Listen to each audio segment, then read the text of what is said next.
नमस्कार। Desert storm से मैं विमल शर्मा। जैसलमेर विधानसभा सीट को लेकर एक बार फिर पेच फंसता हुआ लग रहा है।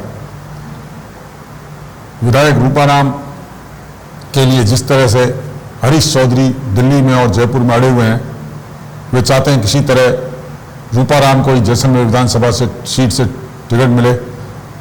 हालांकि पिछले 3 दिनों से कर्नल मानवेंद्र सिंह जैसलमेर आ चुके हैं। उन्होंने आराध्य देव लक्ष्मीनाथ जी के दर्शन करने के बाद में एक तरह से चुनाव प्रचार का आगाज कर दिया है। निश्चित रूप से वो ठोस आश्वासन के बाद ही यहाँ आए होंगे। भले ही चुनाव की अधिकृत सूची जारी नहीं हो, मगर जिस तरह से वो चुनाव प्रचार में लगे हैं, वे ठोस आश्वासन के बाद ही जैसलमेर चुनाव प्रचार कर रहे हैं अपना, और ये माना जा रहा है कि उनकी टिकट पक्की है।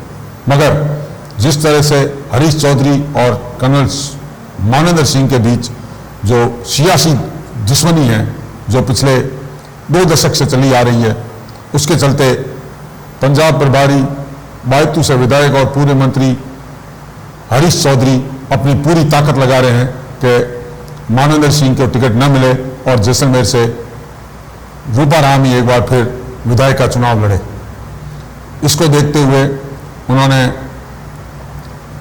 यहाँ तक कि राहुल गांधी से लेकर राज्य के बड़े नेताओं हरीश चौधरी, पूर्व कांग्रेस अध्यक्ष राहुल गांधी, राजस्थान के मुखिया अशोक गहलोत, प्रदेश अध्यक्ष डोडासरा, प्रदेश प्रभारी रंधावा, वेणुगोपाल सहित तमाम नेताओं से मिलकर उन्हें रूपाराम की टिकट कटने के नुकसान बताए हैं। उन्होंने यह बताने का प्रयास किया है कि अनुसूचित जाति के इस नेता की अगर टिकट काटी जाएगी तो राजस्थान में उनको अनुसूचित जाति के वोटों का भारी नुकसान हो सकता है। इसको लेकर वो एक तरह से अड़े हुए हैं कि रूपाराम को ही टिकट दी जाए। हालांकि ये इसको नेता है जो इस दृष्टि से देख रहे हैं कि जिस तरह से कर्नल मानवेंद्र सिंह और हरीश चौधरी की जो सियासी दुश्मनी चल रही है, उसको देखते हुए किसी न किसी तरह से हरीश चौधरी कर्नल मानवेंद्र की टिकट कटवाना चाहते हैं। उन्होंने उस समय भी कर्नल मानवेंद्र सिंह का विरोध किया था जब वे कांग्रेस ज्वाइन कर रहे थे। उसके बाद में एमपी की टिकट जब कर्नल मानवेंद्र सिंह को बाड़मेर और जैसलमेर से कांग्रेस पार्टी ने लड़ाया तो उस समय भी हरीश चौधरी ने उनका विरोध किया था। तो पार्टी भी यह अच्छी तरह से जानती है कि इनकी जो राजनीतिक सियासी दुश्मनी है वो लंबी है, और हरीश चौधरी उसी को लेकर प्रयास कर रहे हैं कि कर्नल मानवेंद्र सिंह को जब तक अधिकृत प्रत्याशी घोषित नहीं हो, जब तक उन्हें रूपाराम को ही बनाया जाए। इधर रूपाराम ने भी साफ संकेत दे दिए हैं और साफ कह दिया है कि वे जैसलमेर से ही चुनाव लड़ेंगे, चाहे पार्टी उन्हें टिकट दे या न दे। हालांकि कांग्रेस पार्टी ने उन्हें जैसलमेर के अलावा अनुसूचित जाति जनजाति सीट जो रिजर्व सीट है उन पर लड़ने के लिए कई बार संकेत भी दिए हैं, और पार्टी के आला नेता कह भी रहे हैं कि आप उन सीटों पर जाकर लड़ो। मगर रूपाराम ने यह ठान ली है कि वो जैसलमेर से ही चुनाव लड़ेंगे, क्योंकि वे ये कहते हैं कि उनकी कर्म भूमि जैसलमेर है। जैसलमेर में 2 बार चुनाव लड़े हैं, एक चुनाव भले हारे थे और एक चुनाव वे 30,000 मतों से जीते हैं।